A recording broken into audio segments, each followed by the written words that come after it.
As a kid, I remember seeing a pipe-smoking beardy man every week on the end credits.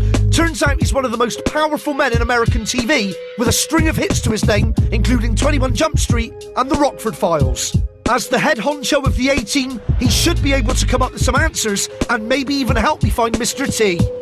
One died. Yeah. Everyone always remembers this. Nobody ever died in the A-Team. Two reasons for it. One is that it was an 8 o'clock show, and I felt a sense of responsibility not to be killing people in an 8 o'clock show.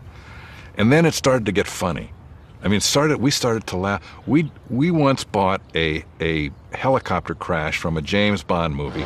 We went out and got a red and gray Bell Jet Ranger, and we used it as the heavies helicopter.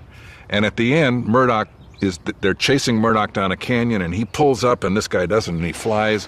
This thing smack right into the clay. We cut to the stock footage that we bought, this expensive shot we bought from the James Bond movie, and boom, that thing explodes.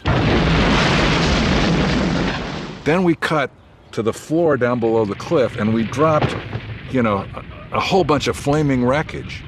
And out of this flaming wreckage come two stuntmen, and they get up and they go, "You okay, Fred?" I love it. That's my favourite A-Team non-death. Yeah. Stephen, can I ask you about George and Mr. T? Did the relationship completely break down between Peppard and T? A little bit at the end it did, I mean, it wasn't the happiest set I've ever been on, but it wasn't the most unhappy set either. Did he ever know, Stephen, that when the show was originally pitched, that Mr. T was the one that was, that you always wanted to be in it? There was some animosity or, antipathy about that. Obviously, George, I think, was a little miffed. Yeah. That he's the Hollywood star. Who's this guy with the mohawk? Yeah, and he's the trained actor, and I get that. I mean, I understood that.